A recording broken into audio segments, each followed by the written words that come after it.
Hey, everybody. Before we start the show, our guest this week is Dale McGowan. And unfortunately, at certain points along the episode, we were having some challenges with his audio. And so there are some parts that are difficult to listen to, but we did our best to make sure we brought the conversation back around when there were bits that we couldn't understand or hear. But even with a little audio trouble, there's a lot of great information that will help you on your journey raising kids in a secular way in a highly religious environment. Thanks for listening. Now, on to the show.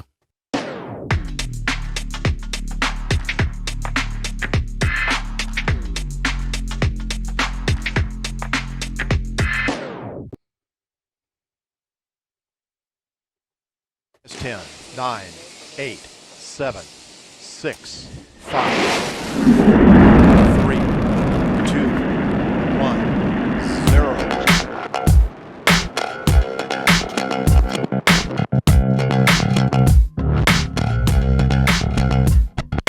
Well, hello, everybody. Welcome to Freethought in Florida. Freethought in Florida is a production of the Atheist community of Polk County. We're a 501c3 nonprofit organization. I'm Sarah Ray. I'm one of the directors of the Atheist community of Polk County. And today is February 19th, 2021. Devon Graham is my co-host tonight. Devon, how are you? Really great. Really great. Uh-huh. Did you Still riding high. Did you finish your dinner? Sure. Okay. Enough. Well, tonight, secular parenting. Teach them how to think, not what to think, is true, but maybe a little more than simplistic. We're going to get into the mailbag and answer some viewer questions about raising free-thinking children in a still highly religious world. But first, we want to thank our patrons at patreon.com/polkatheists. Patreon is a great way to support the ongoing production of the show and the work that the atheist community of Polk County do. Of course, there's hosting fees and such like that. We actually pulled all of the cables together plugged them into the right plugs, and figured out how to take live calls this morning. We're going live. We're not doing that tonight, but the ability is there now, and we'll be leveraging that. But also, it's like, what did you call it? We're going back to the 80s or 90s or something where you're paying per minute. It's total 1995. Because we are paying per minute for that. Literally per minute. So head on over to patreon.com/polkatheists and help pay our phone bill, I guess. Of course, if you can't do that, we would sure appreciate you sharing out the episodes. Give us a like and subscribe and rate us wherever you can. Unfortunately, Claire Woolner was scheduled to be with us tonight, and she is unable to make it. Our thoughts are with her and the other folks in Texas who have been without power and heat and water. I mean, we have friends in Austin, of course. My sister and her husband live in Texas. So it's just really not a great time over there in Texas right now. And we're sorry that Claire couldn't be with us, and we're thinking about y'all. So before we get to our guest then, let's take a quick minute and talk about the legislative update. What's going on in the Florida legislature, Devon? I made a grown man have a public meltdown. It was so much fun. Yeah, you did. So much fun. I'm also apparently the biggest Islamophobe in all of Florida at the moment. Right. So, so I've been testifying against the moment of silence bills here in Florida. They're both in the House and the Senate. And so the moment of silence is in our statutes currently. The statute is 1003.45, and it allows schools to have elective classes on the study of religion and the Bible, not just, religious texts, but specifically the Bible, as well as allowing students to have a moment of silence. And the push now, and this happened last year, it didn't make it all the way through, but they're trying to get the moment of silence to be mandatory. The woman that carried the bill in the House last year, fortunately, lost her seat. which was excellent for us, and pretty much most Floridians, let's be honest. But that wouldn't be Demon Buster Daniels. That would be Demon Buster Kimberly Daniels. Yeah. That's my girl. Mm-hmm. So instead, they've got Representative Randy Fine. I forgot where he's from. Broward County, maybe? I can't remember offhand. That sounds right. But he is pushing the bill through in the House. And so I went to the first meeting to testify. And I've been doing this for a couple of years now, and they don't really seem to care when I talk about, there's so many secular people, non-religious people in Florida. They don't care about those facts. And so I just went at it this time as a parent, looking at going after the bullying aspect. Yep. And he did not like what he heard and lost it. So let's play. I have this. I made a cut of your testimony, and then it jump cuts to Rep Fine's closing argument, I guess. Let's keep in mind when legislators close their argument, they usually say no more than one sentence. They usually wave it off. We're like, we're wave to vote. Well, and every time he speaks on this bill, he starts it by saying, "This is a straightforward bill. This is just, requires us to have a moment of silence before school day. Your witness, Your Honor." I don't know, Yep. Yeah. Okay, so let's watch this again. So keep in mind, there were other speakers, or there was debate between your conversation or your testimony and Rep Fine's closing. Are the ones who determine what the right policy is at a statewide level, and beyond that. Oh man, it didn't restart. Hang on. Oh no. That. Well, we started off with him. That was not me. No, we don't want to start off with him. Let's try that again. We have Devon Graham from the American Atheists.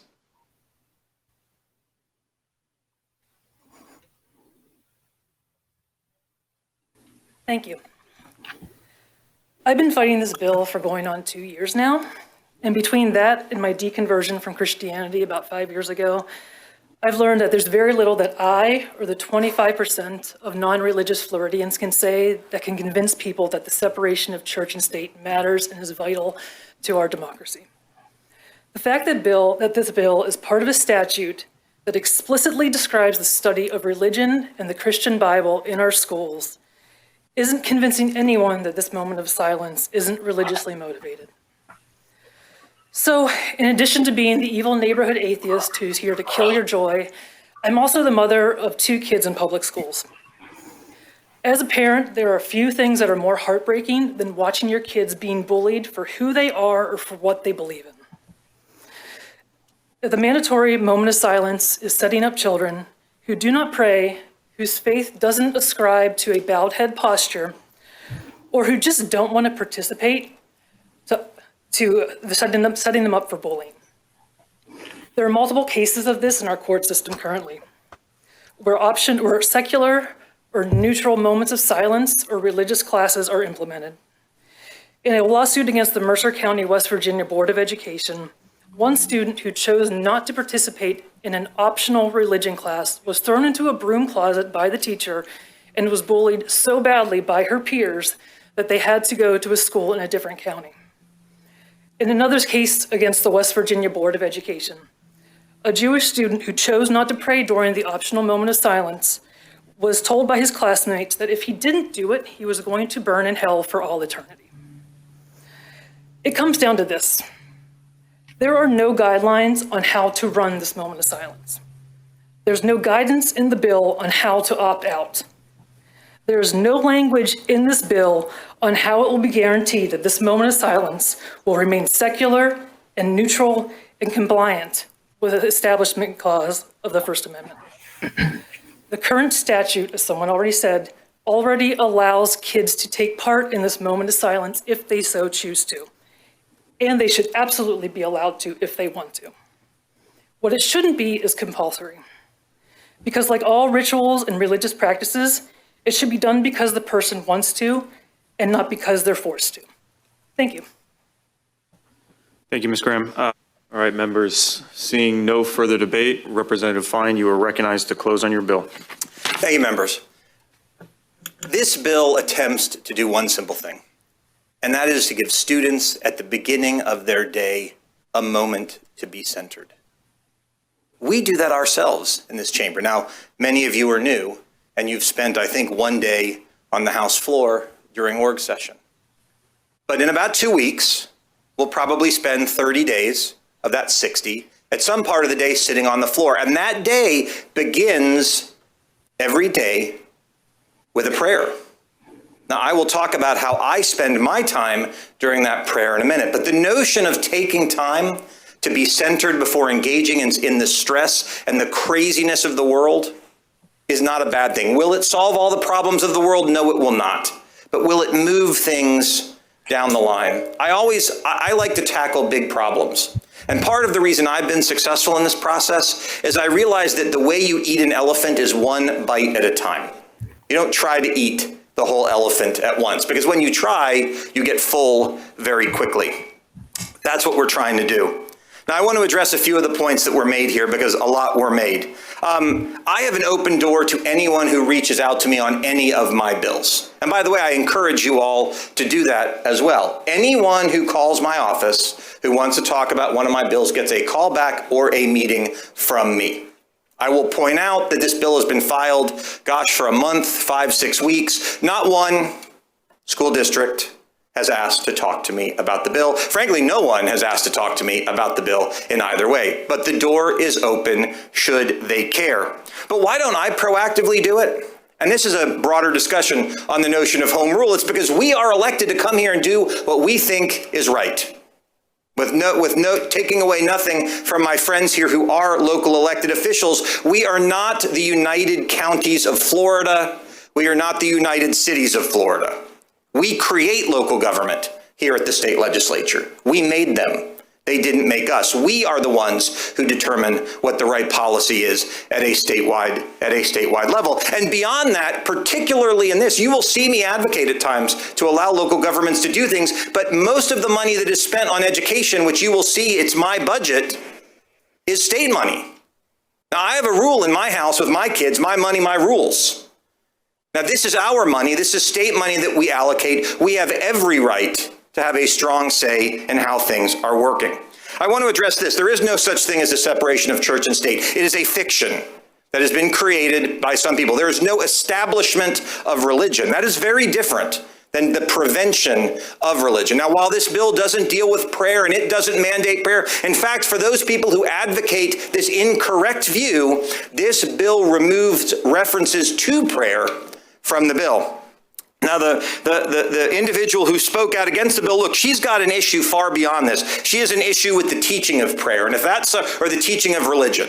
And we teach religion. My son got to learn about the 5 pillars of Islam this year. She has an issue with that. I might understand that. But that's not what this bill deals with. And if that's something that people have a strong issue with, that is a bill that should be filed on their own. Someone else said that they can pray if they want. They can't.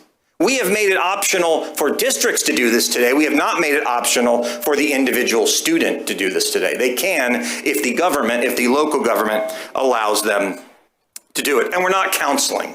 They're not counseling. They're not telling parents. Teachers are not telling parents how to spend the time. The teacher is telling the parents, I encourage you to think about it with your child, however you want. It's not like, and here's a list of 12 ideas. That's explicitly what we don't want them to do. We just say, hey, 2 minutes is going to happen. You ought to talk to them about how they're going to spend that time. But it's up to the parent to make that decision. But lastly, to return to the moment of silence, because it's interesting for me to carry this bill. Many of you may know this, but I'm Jewish. And I live in a world where every day I'm the odd man out. I understand what that's like. So why am I carrying the moment of silence bill in a world where my son, who's in 7th grade, and by the way, as I talked about last year, who has been bullied for being Jewish, why would I carry a bill? Why would I carry a bill that has him moment of silence? Every day we do the prayer on the floor. The vast majority of the time, the prayer does not address me. And I don't need to get into why. I am explicitly excluded from the prayer, but I don't protest. I don't not attend. I don't make a big deal. What I use that time for is exactly what we do in this bill. To get myself centered, to think about the fact that we have to serve the people of Florida, to recognize that I am here to do what is best for my children and yours as well. That is something that everyone would value, whether you're here in the legislature, whether you're my seventh grade Jewish student, who's the only Jewish kid in his class, if not his school, and that is for every other student as well. It is a good thing for people to take time to be centered and to think about the day and to plan. We need more of this in this world. This bill will not change the world, but it will make it a little bit better. And with that, I ask for your favorable support. And he got it. Okay, now I want to be brief here because I want to get to our guest and our conversation today. But I think my thoughts coming out of that are, wow, that's how you feel about your local governments, the constituents that you represent. Wow. Yeah, you didn't get the good quote on that one. And then I don't think he really understands how, like, what the students' rights are as far as prayer goes, because newsflash, kids can pray in school. The teachers just can't make them. Yes. He was completely backwards on that. Yeah. So earlier during the debate, he did say that I don't like local politicians. Like, he explicitly said that. Yeah. It was insane. He also alluded to the fact that if there was our lives are so crazy, these kids just are out of control. If we had a moment of silence, maybe Parkland wouldn't have happened. Yeah. Meanwhile, the mayor of Parkland at the time is sitting right in front of him, and she very gracefully, way more gracefully than I could have told him to shove it. Yeah. So it was beautiful. But yeah, like there's so much we can talk about. I mean, yeah, and his use of that elephant quote is still one of my favorites. But and we will, as we go forward, there's one more committee stop or two? There's two more for both the House and the Senate. So okay. Session starts March 2nd. So that's when things are going to pick up. My other final comment on this is, he talked about, like, oh, I'm Jewish and I'm the odd man out and I have to whatever. Okay, then you should be with us about this legislative prayer stuff. We should be working together to end prayer on the floor of the legislature because it leaves you out. Your child does not have to be bullied. He does not have to be bullied over this. Yes. So I kind of like was hoping, like, when he was saying the words that were coming out of his mouth, that he was thinking, oh, maybe I'm the baddie. But there's a ton of representatives and senators that don't enter the chamber until after the prayer is done. Right. Like, that's on record. You have the option to opt out of it. Yep. I want my kids to be able to opt out if they so choose. That's all I'm asking. They shouldn't be there in the first place, but if it is there, give me that opt-out option. Yep. So anyway, we'll keep an eye on this, and there's other legislation that we're watching. And Devon, we're going to plan on, for the episodes where Devon is not co-hosting, we're going to get her to record a little legislative update that we can include each week as we're in the actual legislative session, so that we're not live from my bedroom. We're not with the dog and everything, so that we're not waiting until, oh, it's something exciting we want to talk about, and then it's 3 weeks later, and now it's not exciting anymore. Your final words, thoughts on that, Devon? I mean, there's only one way to eat an elephant, and that's the whole damn thing at once. Well, he does like to take on big problems, you know. He does. He loves it. He's good at it. All right, let's jump to our guest tonight then, and have a conversation about it's all about raising your kids in a religious world. So our guest tonight is Dale McGowan. Dale is the founder of Foundation Beyond Belief and author of such hits as Atheism for Dummies, Parenting Beyond Belief, Raising Freethinkers, and Sharing Reality, How to Bring Secularism and Science to an Evolving Religious World. Boy, don't we need more of that. He's the managing editor of Non-Religious Writers at Patheos and hosts the How Music Does That podcast. Dale, welcome to the show. Thanks, Sarah. Devon, good to be here. Great to have you. Yay. So let's sort of dig into just a little bit about you, sort of your background, and to lead us into a conversation about how we handle raising kids in a rapidly declining religious world, but still very heavily religious world. Sure. Just some of my background. My original background was in music. That's the reason I'm hosting a podcast called How Music Does That. But I have also, for about, it's been 22 years now that I've been writing about non-religious parenting. And started with a column for the Atheist Alliance, and then Parenting Beyond Belief came out in 2007. And Raising Freethinkers in 2009. I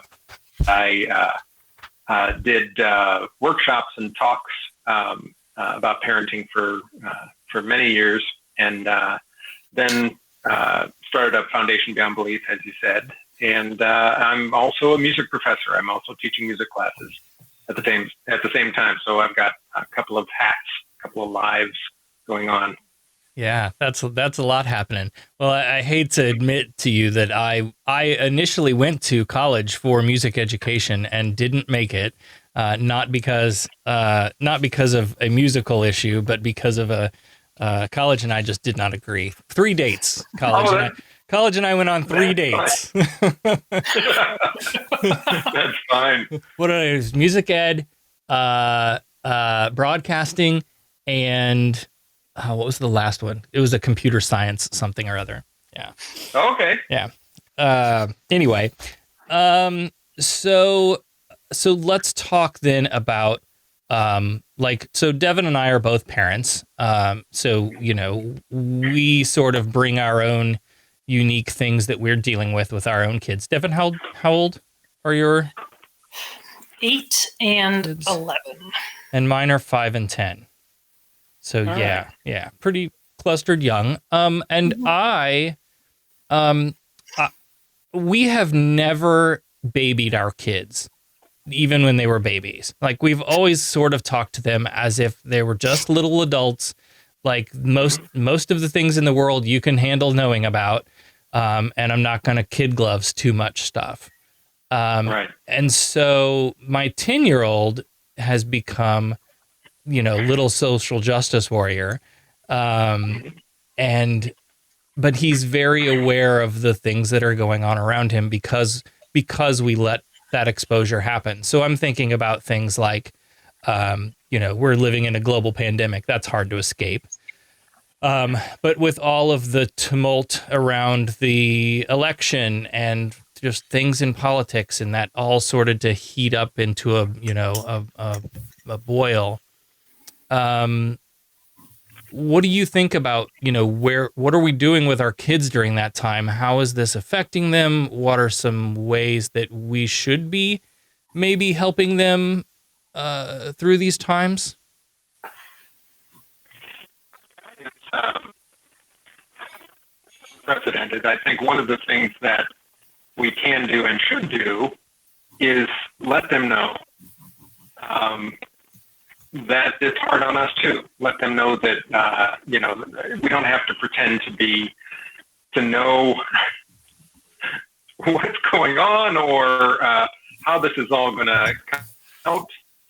The thing to do is to provide them with security, the personal security that will not get them into a place of fear that makes kids vulnerable.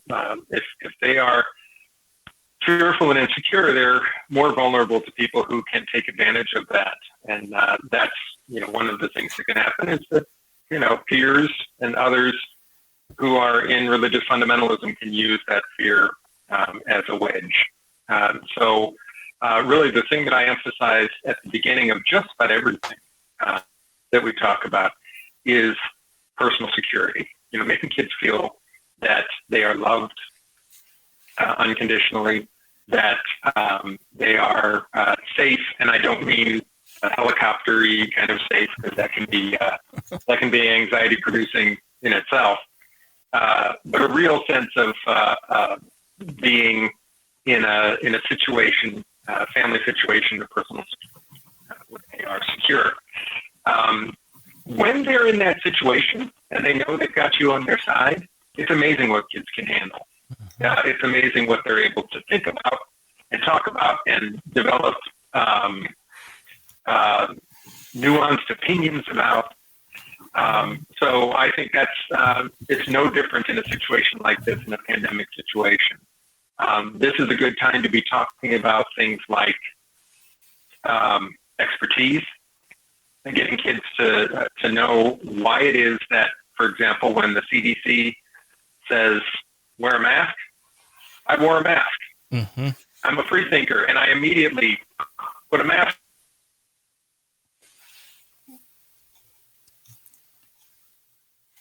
Oh no. Oh no, I think we may have lost Dale for a moment.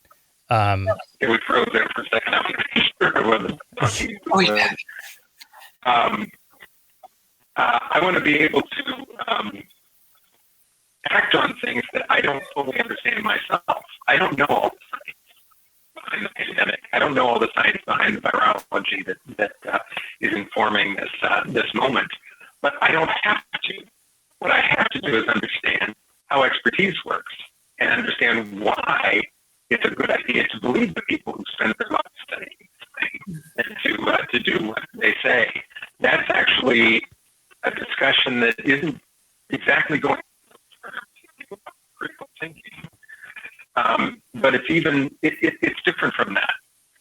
It's recognizing expertise without being able to necessarily process the data myself, because I don't have the expertise myself. It's too complicated now. We've got to divide things up among people who dedicate their lives to understanding it. And so I think that's something that letting kids know that they're very smart people in charge now. Yes. It was really a problem for a long time. And I think it would have been, any kids who are paying attention, certainly, they're older. They're practically older than me now. But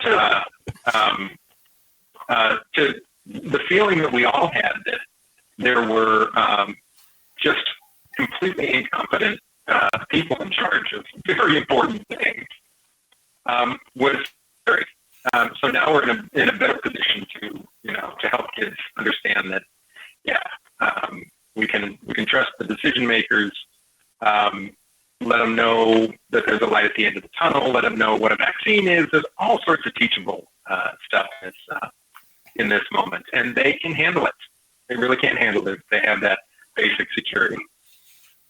Yeah, absolutely. I think I'm going to go ahead and I'm going to try to reset your connection and see if we can't clean that audio up a little bit. It's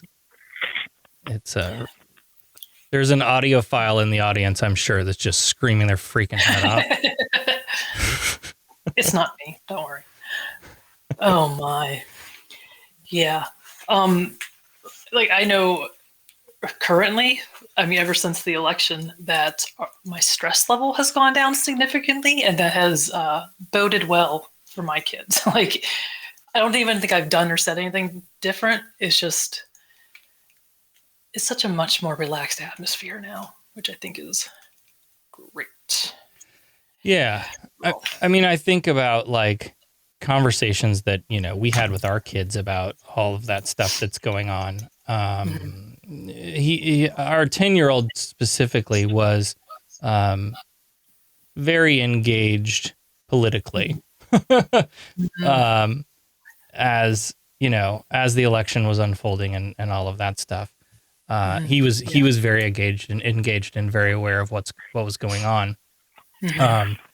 But I think one of the things that I noticed with him is this seems to be a good opportunity to get into that. And I sort of alluded to it at the top of, how to think, not what to think.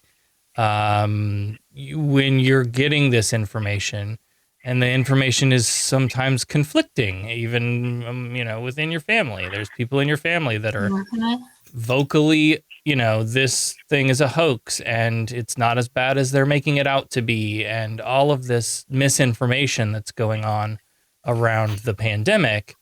There's a real opportunity there to take a kid who may be, looking at authority figures that are trusted equally and going, shit, what do I do with that?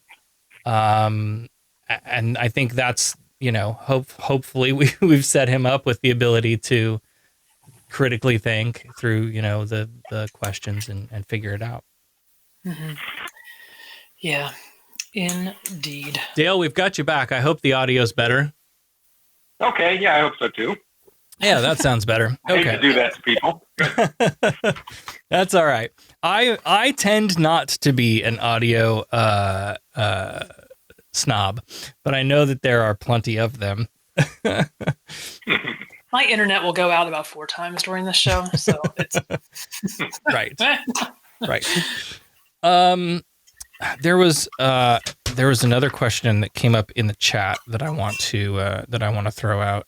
Do you recommend exposing your children to religion just so that they have the exposure and are knowledgeable about it? And if so, what is the best way to expose them without the element of indoctrination? Yeah, great question. Yes, I think they absolutely should be exposed to it for multiple reasons. First, that it's part of the world. And we want them to be curious about the world. We want them to know how things work. And religion makes itself known. It is impacting public life and private life all the time. So they need to be literate in it, even if they're not following it. And it can start very young. It can start very early.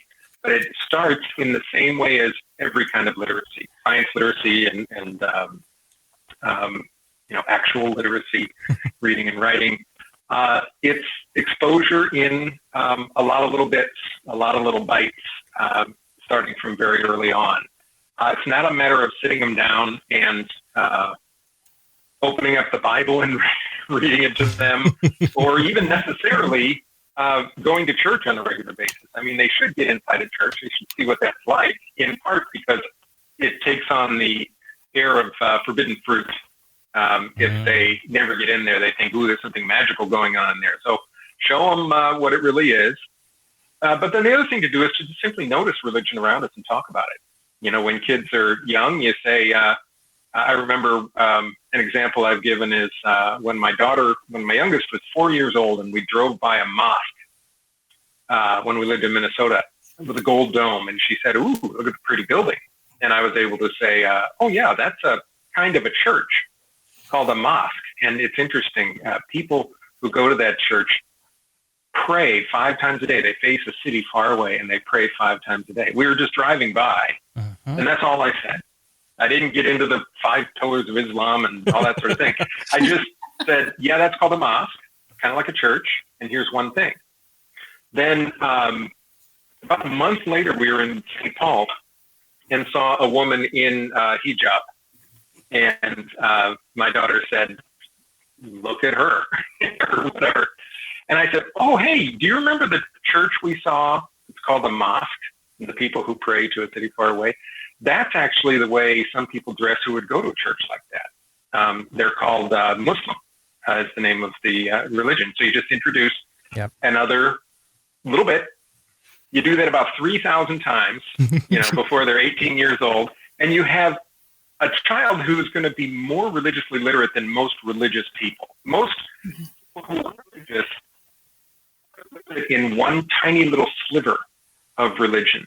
They are literate in one portion of their denomination of their religion. Right. They're not even terribly literate in that. Yep. Really. That's the reason atheists and agnostics win all the religious literacy polls. But my kids know about religion, not a religion, not a denomination, but the human experience and the human manifestation of this attempt to figure out the world. And they find it interesting, the same way that I found Greek and Roman mythology interesting when I was a kid. I was a nut for that. And then you just add to it this one and this one and this one and this one, and you have a child who is able to engage it in the world and also able to make it their own mind about what they believe. So I think it's very Yeah. And I think, like, let's go back to Rep. Fine's closing statement there. I'm not against my kids learning about religion in school. I don't have a problem with that at all. Again, to your point, like, they do learn about Greek and Roman gods. And so, sure, absolutely. But it has to be a world religions class that teaches about all of them, and not what Florida has been trying to pass for years, which is a Bible class.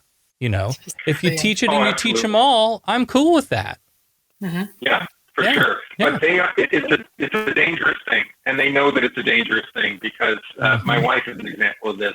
She was raised Southern Baptist, and then she took a comparative religion class in high school, and it was the very first time she went, wait a minute. And all these light bulbs went off. You know, all these connections start being made. So yeah, I am absolutely in favor of that, but I know why that's not what they're talking about. They don't want that. Right. Absolutely. Yeah. Like that's how I was growing up. I was very sheltered, and I knew that everyone else was wrong but us, and it didn't matter what they thought. Right. And then I heard about Mormonism, and I was like fascinated by that. And like, then it was like every other religion, completely fascinated. And that probably led to my downfall. But so my kids, as I said in my little testimony, like I only deconverted maybe 5 years ago. And so my kids were actually, I used to take them to church. I got back into church when I got pregnant, because I felt like it was something maybe my kids needed something to rebel against. I don't know. I'm not really sure why, but I felt like I needed to go back to church. And so my son remembers a little bit of it, but he's also really critical. He's the thinker of the group, I guess.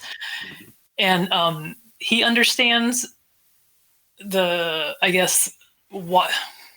they think that is the way they think. And, you know, maybe there's other ways to think about how the world was made and whatnot. I do worry about my daughter, because even though she doesn't remember like actually going to church, she still holds on to that the community, I guess, aspect of it. I'm not sure. Like she remembers that vaguely, and I don't know. I am concerned. I was thinking like maybe if I had to start over, I wouldn't teach them anything until they turned 18, and then they could make up their own minds. But I feel like that's also not the best approach, right, as you said. So I don't know. My son still talks about the Jesus sticks he would see all over the place, which is that's what he called the crucifix. That's great. So that's what I call him now. Jesus stick. Oh, that's great. I love it. I worry about with our 10-year-old. He's just so damn opinionated, and so you know I have to try to temper his like anti-religion moments that he, you know, you are sometimes he will, you know, act just as I'm right and you're wrong as a fundamentalist Christian will. And I have to pull him back and be like, whoa, buddy, you know, like at least leave room for this is what I understand now based on the information that I have. And I'm going to keep taking in information my whole life. That's what people do. And if new information comes along, I need to be willing to, you know, adjust my beliefs and worldview accordingly. But keeping him on that track is not always easy. Oh, yeah, that's a real challenge. I think that's a real challenge for kids in free-thinking families. Often they sort of have a sense that they figured out this really huge thing that everybody else got wrong, and there can be a little arrogance associated with that. It's not. It's not justified, first of all, because there is too much they don't know. Oh, yeah. I suspected I was an atheist. I was never a conventional believer, but certainly when I was a teenager, I suspected I was an atheist. But I also suspected that I got something wrong. I missed something. I remember that being something that I definitely thought, because first of all, I thought there were only two atheists in the world. There's Madeline Murray O'Hare and me. It's like nobody else was visible. Right. You know, I didn't know of anybody else. So I thought there is no way that she scared me. Madeline Murray O'Hare scared me because she was so confident. You know, she'd be on TV and she was so confident, and I'm this little 14-year-old kid or whatever. And I just thought, I have to have missed something. I mean, Einstein is religious, for crying out loud, which I didn't know the nuances of all that. So I actually was probably in my 20s, middle of my 20s, did a ton of reading and thinking and talking to other people and all that sort of thing before I was able to say, I am really confident in my position now.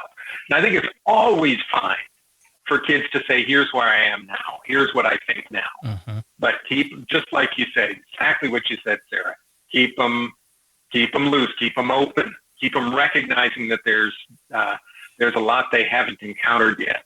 Yep. And have a little humility in the face of the things that we don't know. Let's jump to a couple of some of the questions that we got here. And thank you to everyone out there in the community that heeded the call. Our group formed largely in a Facebook group early on. That's just where people happened to be. And so that's still like our main, organizing discussion area. So it's real easy to, throw out a line and because these topics come up often, within the group. So I knew that there would be some people out there that had some good questions. So here's the first one. We are currently pregnant with our first child and are concerned about how to navigate this space in the future. We both were raised in Christian households, and we anticipate that our parents will be involved in their grandchild's life. Although our families are not extremely religious, I don't think my husband's family is aware of his atheism, and unfortunately, my atheism is an extremely sore spot with my parents that we usually navigate by simply not talking about it. Ideally, we want to raise our child with an awareness of a multitude of religions and respect for each person's individual decisions as to their own faith, akin to individual choice and bodily autonomy, but we have really no idea where to start or how young is too young to start having these conversations. Yeah. So what I would say right off the bat is they're going to be fine. that description is somebody who's going to be just fine. First of all, they're going to be fine because they're thinking about it now. That's really good. It is amazing how little I thought about it with our first. I was even surprised by when the nurse handed me a clipboard after he was born and said, "I'm circumcised." I was like, I don't know, do I? That's a whole other show. And I know. I don't rein me in a minute, but because I don't want to go down this rabbit hole for too long. But we had that exact same experience, and I am an intactivist now, and I carry a shit ton of guilt around for having checked the box yes on that. Anyway. Oh, so I. Exactly. Absolutely. Yeah. It was the wrong thing to do. Yep. And I was just blindsided. I hadn't thought about it. So the fact that this questioner has thought about it, that's good thing number one. Good thing number two is that when you say that the families are not extremely religious, you're fine. It really is primarily a problem when you've got somebody who is in a fundamentalist or evangelical frame, because then it becomes spiritual warfare for the brain. That's a slightly different. That's what your situation is, Devon? Yeah, it's not good. It's not good. Yeah, that's when you can get into some struggles. The thing that you've got going for you when you've got a newborn is that regardless of how extreme the grandparents are, there is frequently a desire to have a relationship with the grandchild, a desire for the grandparent to have a relationship. So you can have a good faith conversation about what that's going to look like, good faith understanding of what it's going to look like. And the primary concern that religious grandparents frequently have is, well, all grandparents want to be a part, almost all, want to be a part of their grandchild's life. Religious grandparents want to be able to share their faith with the grandchild. This is something they picture for years before the grandchild is born. This is part of one of the defining things in the relationship, the idea of sharing Jesus with this child. So what the best thing that we can do is say, absolutely, I want you to do that. And first of all, they don't expect it. My mother-in-law did not think I was going to say that, my Southern Baptist mother-in-law. But I said exactly what you said. I want to, or what the questioner said, wants them to know a large number of religious perspectives. And I told her, I don't want my kids to learn about Christianity from their atheist dad. I think it's best if they learn it from a believer. Yeah. So I would love for you to sit down and have a cup of hot chocolate and share your faith. Just a couple of ground rules. Yep. The first thing is that all questions are okay. You can't, tell them that there's something that they can't. Yeah. That's the first thing. Second thing is we are allowing them to come to their own conclusions, and that's going to be right there. And the third thing is you don't scare them with hell or any idea of damnation or any idea of being outside the circle of love of the Lord or any sort of thing like that, even in passing, is absolutely off the table, because that's a thought stopper. That's what stops kids from thinking for themselves. That's its purpose. That's the only purpose. Yeah. For you into obedience. So the thing is that in my situation and the situation I've heard from a lot of parents since I've been talking about this, is that they tend to be so grateful for the opportunity to be involved that there's just an enormous restoration of goodwill. There was a lot of anxiety between us before that, and it hadn't been spoken. I didn't know that she was worried about this, but she was. And when we opened up that possibility, it changed our relationship, and it changed her relationship with her grandchildren. And she never pushed it. I was lucky. Some grandparents mess this up. But if they do, then you have to be able to step in and say, happy to have this going on, but make sure we don't get in a place where we're forcing a point of view on the child. So anyway, it tends to go, in this situation that's being described, it tends to go much better than parents think. The other part of the question was, when do you start talking about these things? It's similar to what I said before, which is that don't treat religion like a separate thing. Don't treat it like this. We have to talk about it in terms of religion. It's just part of the world. Yep. It's one more thing to be curious about. And so you raise curious kids, and then you make that a part of the world that you're talking about, and it's going to go fine. I love that. I think too, when I think about my gender transition, and I was like, my wife and kids, is just the one at the time, 100% on board, super supportive, absolutely wonderful. And then I had to talk to the rest of my family, who didn't really know that all of this was going on with me, right? And the anxiety that I felt with that, like, I had to get myself to a point where I knew what the boundaries were that I needed to set them and hold to them, but also that, like, somewhere in me there was a part of me that was preparing to lose all of them if it came to that. I didn't want that to happen. It didn't, thankfully. But that's one of those anxieties that, my God, you just carry around, especially if you don't know how they're going to react to these kind of conversations and stuff. And so, I love the idea of getting in front of that and saying, yeah, be a part of it. Yeah, absolutely. Yeah. I think that's great. I think I have one of those families who would not be okay with just, sitting over hot cocoa. Like, I think they're one of the toxic ones that have tried to force my kids. And my daughter is a people pleaser. Like, she just wants everyone to be happy. and she especially wants grandma to be happy. Yeah. And Mine so, too. Yeah. and luckily, like, we're separated by 1,000 miles or so there's distance helps Yeah. that. But I mean, I think my son was more into this, and I think I told Sarah this story before, but a couple years ago, like the last time we were actually back home, they knew that I'm an atheist. They did not know what the kids thought or anything.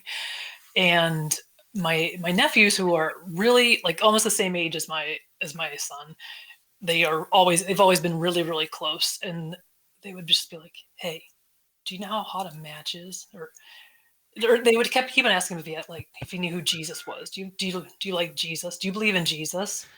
He goes, "I believe in. I don't know." And they're like, "Well, do you believe in God?" And he's like, "I believe in the Egyptian god Ra." And he made some like haha joke. Let's go back and play, guys. I don't want to have this conversation. They're like, "Well, have you ever felt a match? Have you ever been burned by a match?" And he's like, "Yeah." It's like, "Well, imagine that pain 5,000 times. That's what it's like when you burn in hell, when you don't believe in Jesus." And he was like, "Holy shit!" Oh yeah. We had a real big heart to heart with each other. Yeah, I'm sure. And that's I try to talk about getting out in front of something. The idea of hell is something to talk about with your kids before anybody else does. Oh yeah. Because the thing that we did was talked about it. That this is the thing that some people believe, and we said, I am fair to most religious ideas. Could consider anything. Hell gets no hearing from me. It's not an idea that I treat fairly. So I said to my kids, "Isn't it silly? I mean, isn't it just a really silly idea that God would behave that way?" Because I invite them to imagine that God's real. Okay, so imagine he's real. Can you imagine what he thinks about that idea? He's probably going, "How do they come up with these things? Like I would burn my children forever because they don't believe in me? How egotistical would that be?" So that's the kind of thing that put the word, for my daughter, the people pleaser, it put the word silly in her vocabulary for it. And so when somebody said to her at school that she was going to burn in hell, and I said, "How did you feel about it?" She said, "Well, that was mean, but also silly." She had it right away. She had the vocabulary for it, and she was able to let it roll off her back. That's an important one to defuse as early as you can. Yeah. That's so we are. It's been a couple of years since that incident happened, and we are still dealing with it, I guess. So I don't know how my family feels about anything anymore. So it's always eggshells, I guess. Yeah, I'm sorry. It's all good. It's not your fault, Dale. Don't worry about it. No, I did it. I meant to tell you that. Devon, they're only family if you say so. The Rough and Tumble's new album this week. Little cheap plug for the Sisters Band, which they're amazing, by the way. Oh, nice. They were on your holiday-thon. Yes. Several fans. Yeah. They were great. Okay, let's move on. April asks about her mother-in-law. She undermines me at every turn. Recently, she asked my kids if someone went to heaven. She is not respectful at all. In fact, I can't be around her because she is violent towards me. Would love to hear about how to handle monster-in-laws and how to answer questions from kids about heaven and such. I want to be respectful of other views, but giving facts.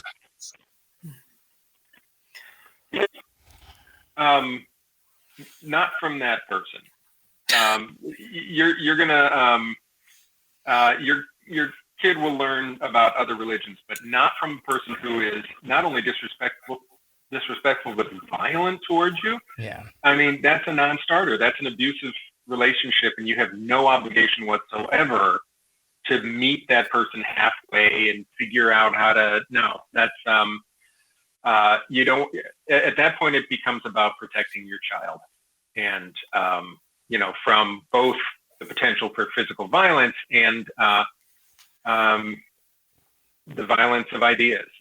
The abusive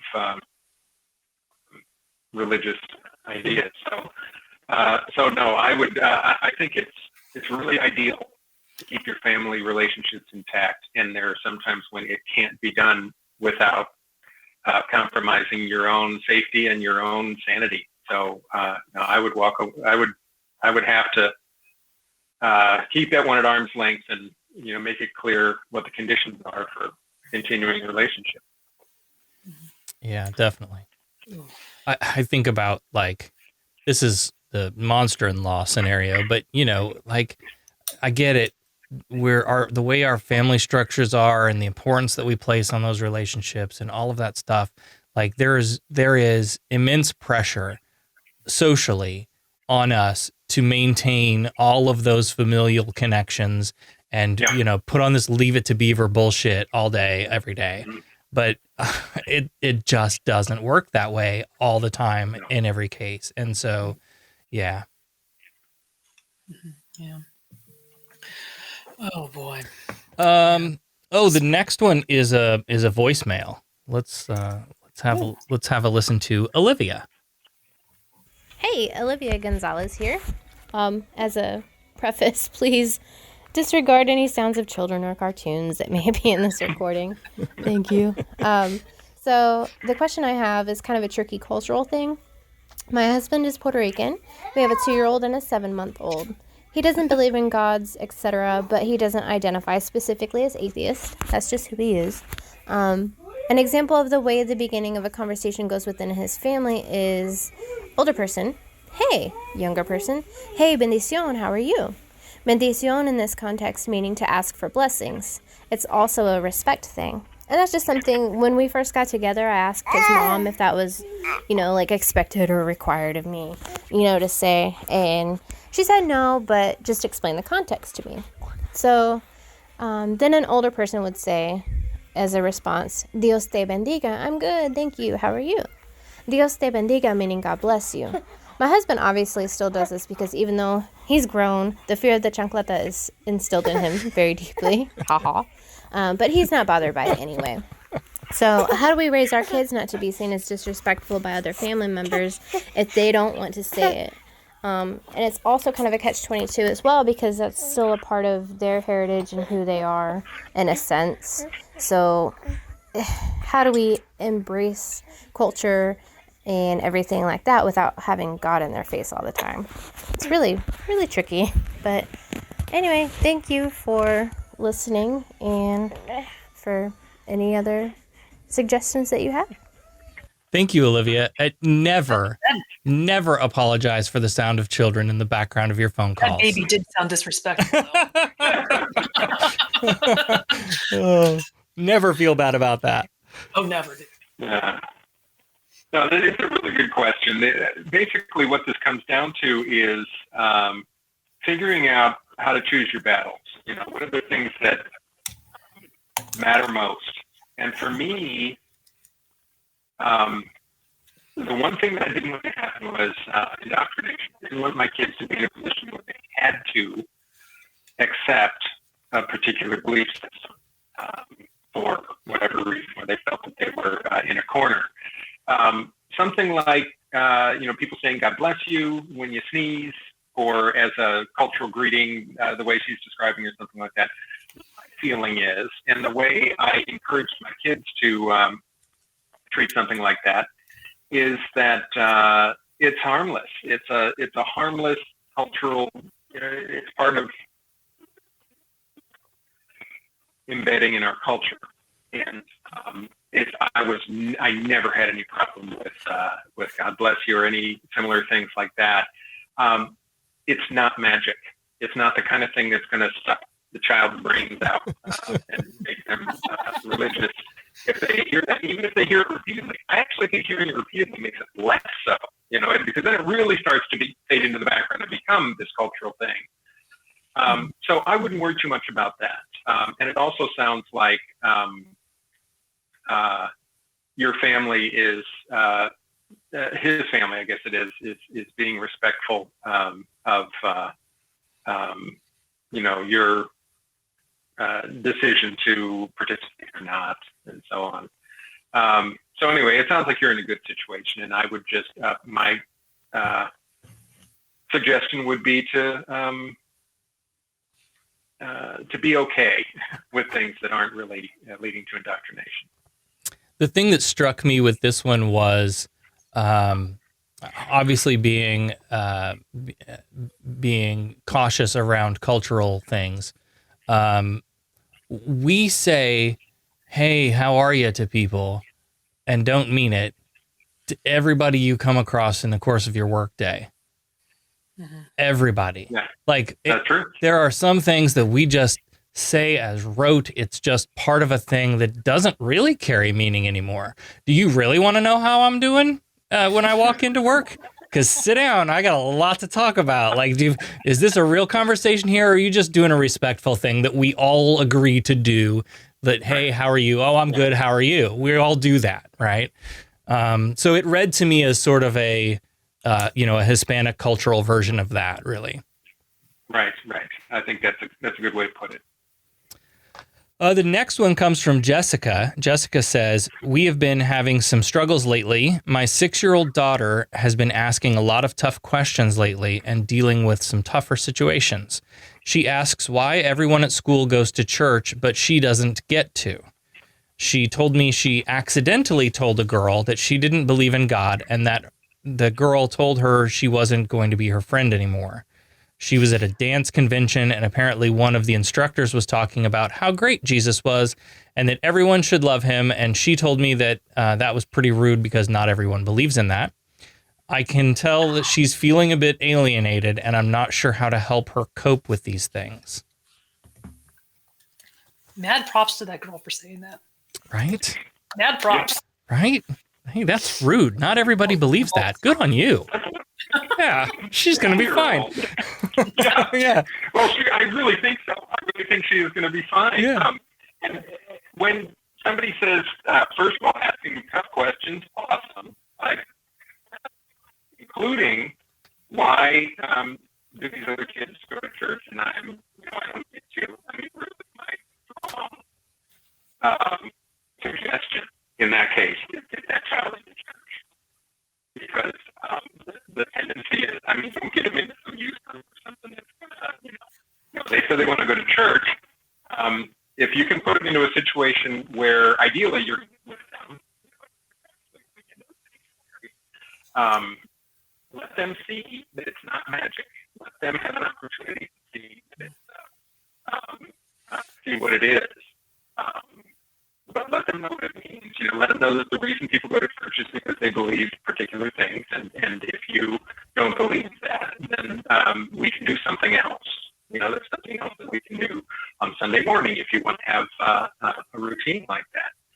The one thing you don't want to do is a situation which exists, which would be very carefully crafted youth groups or Sunday schools where they pull them in and just immerse them in this smiling, crazy, overwhelming party atmosphere and treats and just the whole thing. And it's just like, wow, boy, do I want to do this every Sunday. Yeah. And Jesus just gradually is into the mix.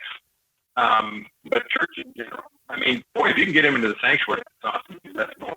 Something the kid will absolutely collapse. You never want to go back. Yeah, I want my kid to be the one that's asked not to come back because they ask too many questions in church. That's what I want my. Yes. Yeah. If he's gonna go, ask questions, buddy. Absolutely. The other thing I have to say is that talking about the friends who said you can't be my friend anymore. My daughter had this exact experience when we moved into this neighborhood. We moved here 14 years ago. She was 5 years old. 2 weeks after we moved here, she was with a friend, and the friend said, "Do you go to church?" And she said, "No, we don't go to church." And she said, "Well, do you believe in God?" And I said, "No, I don't believe in God. I'm still thinking about it," which is what she always said. And the girl said, and she's telling us this in a high-speed 5-year-old thing. And then she said, "Well, you have to believe in God." And I said, "No, it's okay for people to think for themselves. I don't have to believe in God." And she says, "Well, if you don't believe in God, you can't be my friend anymore. You can't come to my house anymore." And I said, "Oh, how did that make you feel?" And she said, "Well, that made me sad." Well, then what did you say? And she said, "Well, then I cried." And I said, then what happened? And then she said, okay, we can be my friend. It turned on a dime. And the fact is, and then they were friends forever, and that girl became an atheist. So, yeah, she actually joined the secular student in high school anyway. Very good story. But the more parents I talked to about that exact scenario, the more I got the same story. There will be an initial freak out when your child says, I believe in God or whatever, and then, you're going to hell, you have to believe in God, right? And the tendency is that 3 minutes later, they're playing together again. The tendency is that kids move on. If we interject ourselves in it, we can make it worse, we can make it last, we can make a schism. Let kids do this, let them have the freak out, and tell your child that that's going to happen. Tell your child that if you share this, people might be surprised because they've never thought of it before. They never thought that it was possible, so they might be surprised. And you can just say, yeah, then I'm still a good person. And then you just go on and play. And if they're sort of forewarned that that's likely to happen, they can just shrug it off. And my daughter did that. She loved to have that conversation where somebody would find out that she didn't believe, and they'd do their little lie. And it was an empowering thing for her, and also for her to recognize that there are some experiences she's had that they hadn't had. She had been permitted to think about things that they weren't allowed to think about, and that was something that was a great source of pride to her. In particular, of my 3 kids, she was the youngest was the one that really embraced that. So anyway, tough questions, fine. Even tough situations, the kids are resilient, and if you prepare them in a nice, low-key way, it tends to go fine. Yep. Yeah. Go ahead, Devon. I was going to say, going back to what you said about churches being... It's hard to pry kids away from churches these days. They've changed so much, since we went to them. It's a circus. Yeah. Every Sunday is a circus, and they have ice cream machines, and they've got indoor snow, and I mean, it's insane. My kids still talk about when we went to a mega church when we lived in Nashville, and how it was everything was free, and there was whatever big stuff every weekend, but we can't compete against that. But Devon, we must, and I say this as someone who is a group organizer, you are too, we can't just be a bunch of, how can I say this in the most polite way? I know where you're going. old philosopher dudes that just want to sit around and talk about brainy shit all the time. We can't do that. We have to do more, and we have to, I think about our kids, and they could be doing science clubs, and if we're going to have a monthly meeting and bring in a speaker and have that whole thing, then there should be a Sunday school equivalent that runs alongside it, where we're outside with the kids teaching, doing science experiments and just learning about the nature around the building that you're in. And there's so much that we could be doing that is engaging the youth who are, who have nothing interesting to do by sitting around and listening to a lecture. That's not indoctrinating them, but that is fostering that sense of curiosity and exploration and all of that. Of it, just being human together. Even beyond the educational, beyond the science and all that, have a barbecue and just eat food together, play games together. Online, massively multiplayer, role playing games, all that sort of thing. Be social and have karaoke night, whatever, things that are just about being people together, having fun. Yes. Volunteering together. All those are the things that really cement a group and make people come back again and again, especially young people. Yep. Okay. The last 2. Becky writes, my biggest concern, as I don't necessarily have a problem with religion, I'm just not a believer, is how do I explain to my daughter that it's her choice to believe in whatever she wants, but without ruining Santa and the Easter Bunny and Tooth Fairy. Like, how do I let her know that I don't believe in God, but I believe in Santa? She's 5, so it's not a conversation for today, but I know it's coming soon. I'm glad this question came up because the impetus for this conversation actually happened back during the Holiday Cheer Foundation Beyond Belief fundraiser thing. Talking about, like, I have a 10-year-old who hasn't figured it out yet. We did the Santa thing with our kids. And we have an escape route figured out, that, you know, once he discovers the reality, then it's about, and all along it's been about, you know, goodwill and kindness and giving. Now you're in on the secret. You get to be a Santa, and you can help us do for your sister the role of Santa. And then when she figures it out, you know, then it's more about we're going to go be Santas for more people, right? That it's not just a family thing, but that we all get to take on that anonymous giving role sort of thing of we're just going to go out and help people and that sort of thing. So we did do the Santa thing, and I know it's like super contentious among the atheist community of whether or not we, tell them Santa's real or not. But so in this particular instance, they're doing all the things with their kids with their kid that we're doing with ours. We do the Easter Bunny, we do the Tooth Fairy, we do Santa. So I've tread some of this road before, but what do you think, Dale? I love the Santa myth. I absolutely love the Santa thing. And it's the greatest gift a secular worldview ever had. Apologies for the technical difficulties. Dale, you were talking about how great Santa is for the atheist community and how unfortunate it is that so many in the atheist community, the secular community, are dismissive of it. Yeah, so here's the idea. You want to handle it with a light touch. You don't want to be, you have to believe in Santa or you're a bad person. Well, then you're just doing religion, You don't want to do a whole lot of the planting evidence kind of a thing. That's a problem too. You just sort of do it with a light touch. And what happens eventually is kids start asking questions. But one of the interesting things is that their first question is never, is Santa real? That is, as far as I know, never the first question. It's always one of these little technical questions that they start to figure out. Like, I remember my son said, how do the reindeer fly? And I said, I didn't just come out with an answer. I said, well, some people say that they eat magic corn. It's just the dumbest answer, but they eat magic corn.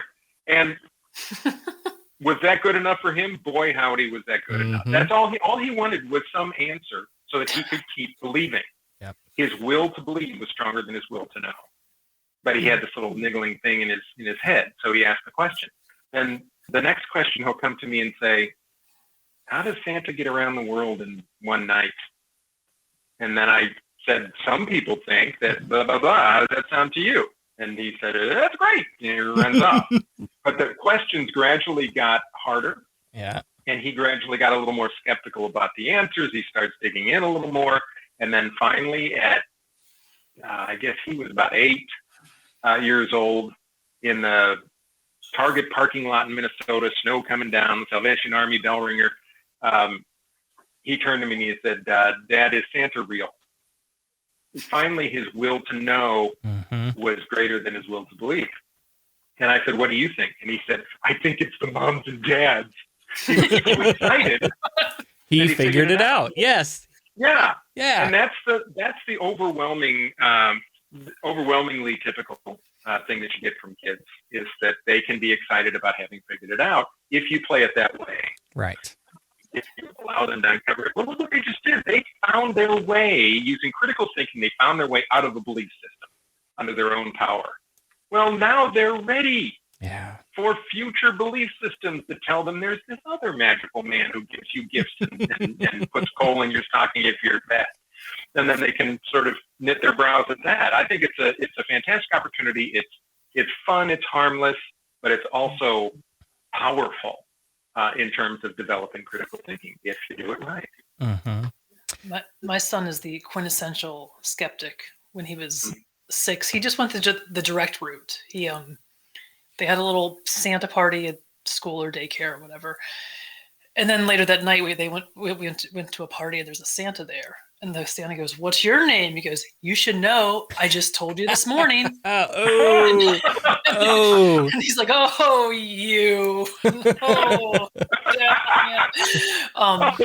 And we got home that night. He's like, "Guy wasn't real." Like, oh, quick! Well, wow, that is direct. That's fantastic. It's like, I'm gonna test this hypothesis. So he did. Yeah, exactly. That's what that was. That was a great test. So I just want to make sure that we didn't overlook anything in the middle of that technical snafu in the middle of answering this. That the balance of explaining to my daughter, it's, here's what religion is. It's your choice to believe or not in any of these things that may come your way. But to maintain that myth in Santa, maybe I would just underscore what you said about, how are we handling those questions? And if you come at all of them with some people say, right? If the religion is, well, some people say, and this is what we did with our son when Christianity first came up and his kids in his class started talking about God and Jesus and stuff. Well, who's that? Well, some people think that the world was created by this, yeah, that's exactly how we handled religion too. So, yeah. Yeah. Oh boy. Okay. Final question then. Melissa asks, how do you handle family members giving religious themed gifts to infants/toddlers? And I assume this is like, here's your baby Bible with your name inside, or, whatever. That's maybe I'm triggering memories here. I don't know, but for the little Noah's Ark, I know that's a popular one. Did you get the little Noah's Ark? Yeah. Yeah. I mean, this goes back to my idea that they're not magic. They're not. The toddler doesn't know that it represents eternal life or anything like that. They don't know the story of Noah's Ark necessarily. It's a little plastic boat with animals in it, and they play. Yep. It's a choose your battles kind of thing for me, that this is something that's not going to harm them. Older kid, something that, sort of pushes them into a corner or is, really sneaky, if some grandparents do the take them around the corner and teach them how to pray kind of thing, any of that, or gifts like that are different. But if you give them a little plastic Jesus to play with, it might as well be a plastic Zeus, for as far as the kid is concerned at that age. I think it's fine. Yeah. And at some point opens the door to a conversation of, what is that? Well, this is what some people think. Exactly. Yeah. Yeah. It's like at Christmas time when you see the nativities everywhere, or Easter when you see the crosses. It's, right. Yeah. It's like opportunities. Yeah. We wanted to. My daughter asked why Jesus and Margot were sitting in that people's yard, and I was like, Jesus and Margot. I don't know. Okay, we're gonna go with this. All right. God, that's great. Hey, this has been wonderful. And let's put a recurring meeting on the calendar and plan to do this again sometime. And now especially we can take live calls. Ooh, we're all fancy like the big shows. Very. But yes, there will no doubt be more questions along the way as parents are navigating these things with their kids and trying to figure it all out. And if speaking to the people who are part of a local organization, lean on those people. That's your community group. That's your church family.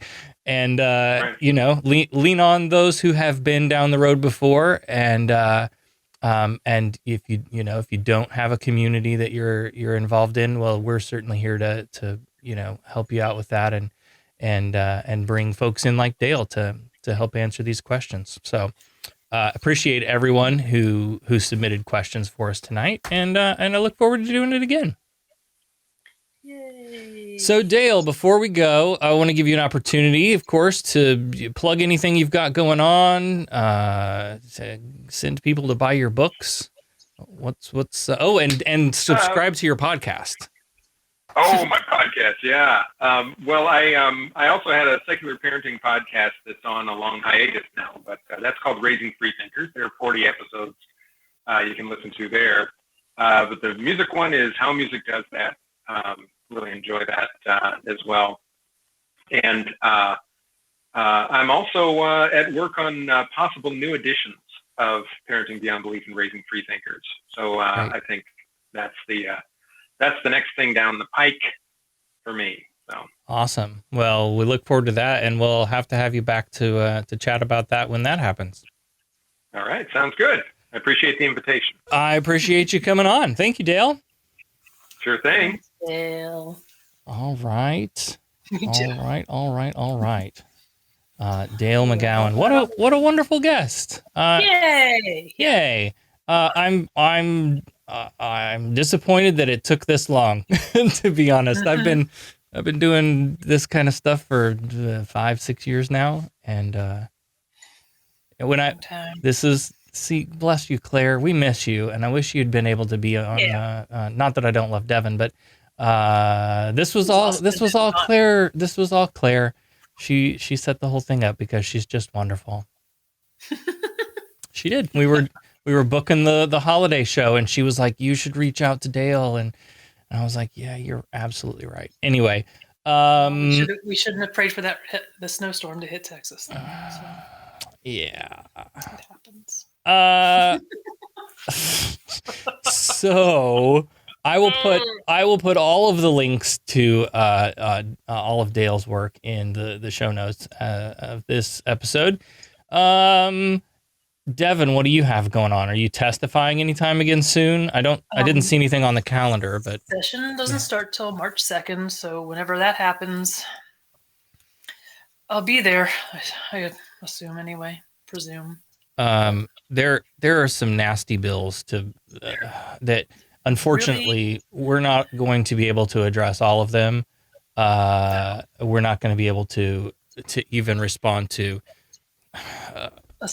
a very small percentage. Yeah. It's unfortunate. It's not a good year in Florida. No, it's not a good year. Nope. Reproductive rights are on the line. They're trying to pass bills that are pro free speech in colleges, which is which translates to free speech, no holds barred, whatever you can say, whatever you want, and have no responsibility for your words and all this crazy stuff. It's not good. What was the one that I asked you about earlier that was really making me mad? Materials harmful to minors. Yeah, that one's really pissing me off. I'm in a sex ed kind of mood lately. I noticed. That. Well, yeah, and I got to figure out how to carry that momentum from doing this annual event into beyond that. And I think this year, having this garbage bill going through, there's actually a couple, will help keep my fire up on that. But essentially, allows anyone to opt out of sex ed because that could be harmful to education, could be harmful to minors in some. Yeah. There's only 4 opt-in states currently in the U.S. and they want Florida to join the ranks of Nevada, Utah, Mississippi, and North Carolina. Come on. What a great list. We can do better, guys. Well, listen, we've got to get across that line before Texas, I joke that Florida and Texas are often, just battling it out for 49 and 50. All the time. Every single time. But go, you got to get tuned into this stuff. You got to contact your your representatives in Congress.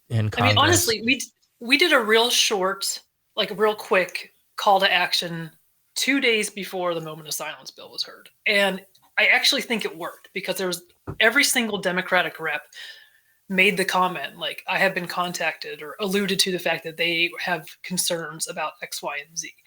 And these were and it was about the things that we had asked people to address in their calls. And I truly think it made a big difference.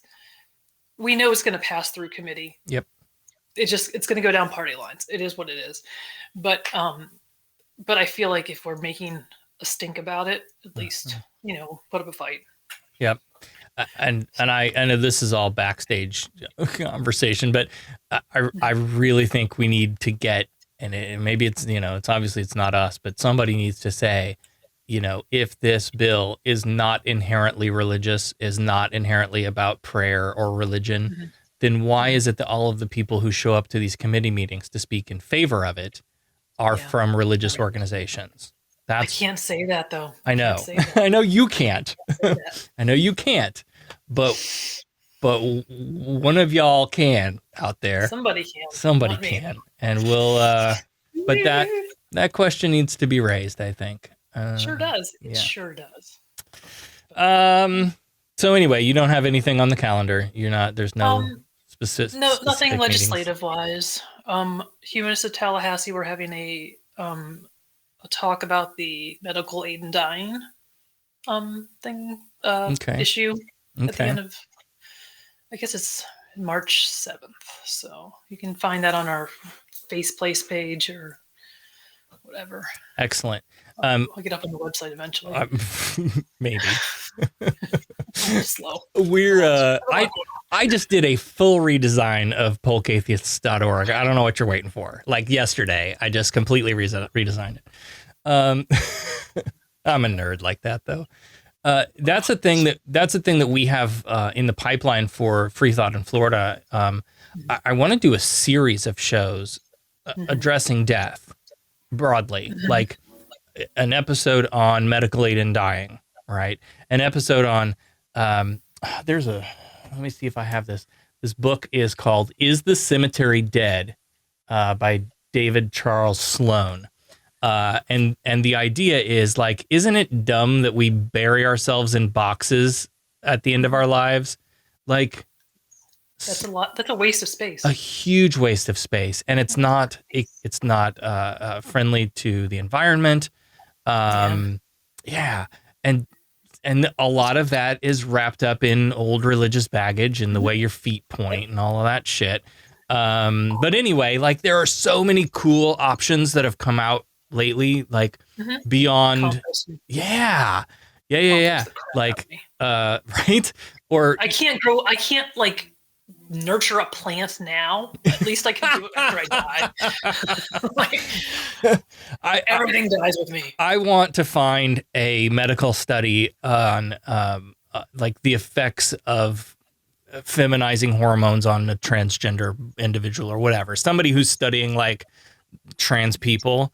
And they can carve me up and find out whatever they need to find out. And then, then I want to be like one of those tree pods or something. Totally. Like, there's so many, there's like water blasting or something that they can do to like just disintegrate your butt. I don't know. But anyway, there's just so many different things to address on the topic that I don't think one show is going to cut it. I think we really need to talk about like grief in death and the ceremonies of death and medical aid in dying, and like carve it up into, that's a bad pun, I shouldn't have done that.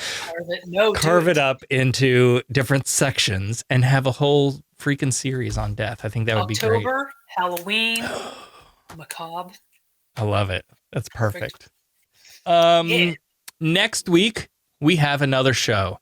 It's on Friday night at 6:30, just like this one. Hopefully the software won't crash. And I have no idea what we're talking about yet, so it'll be a surprise for everyone. Hooray! Also next week on Friday night, my wife, Becca, is participating in a fireside chat with Foundation Beyond Belief, talking about sort of the humanist response in coronavirus times. So it is competing with us on another channel. So choose wisely. Oh no. I'm not saying pick your favorite, but You kind of are. I'll know. but I'll know who you are. Oh no. And that's it for this week. Hey, Devon, thanks for jumping in at the last minute and Everyone go to filling in. roughandtumble.com Yes. and check out their album. Yes. So they were Americana songwriters of the year last year or something. I don't know. They're good. They're a fantastic group. God, how I described them a certain way, and then I couldn't remember it, and I'm doing it again. It's like a mix of Simon and Garfunkel and like Woody Guthrie? John Denver, maybe. Gallagher? No, wasn't Gallagher. They're so awkward. No watermelons are harmed in the making of the album. They're more awkward than I am. So there's But yes, the roughandtumble.com, they are fantastic, and we appreciate them for helping out with fundraisers when we need them to help us out. All right, let's wrap it up. That is it for this week. You can get Freethought in Florida on YouTube, Facebook, and all the popular podcast players. You can find all the links to subscribe at our new website, fif.show. Simple. FIF.show. Please like, subscribe, share out the episodes, and help us reach a broader audience. You can find out more about the ACPC or make a donation at polkatheists.org and follow at polkatheists on all the social media. And of course, please remember the 3 most important things. We're still in a pandemic. Don't touch anything. Wash your hands. And wear your mask. Be safe, everybody. We'll see you next week on Freethought in Florida.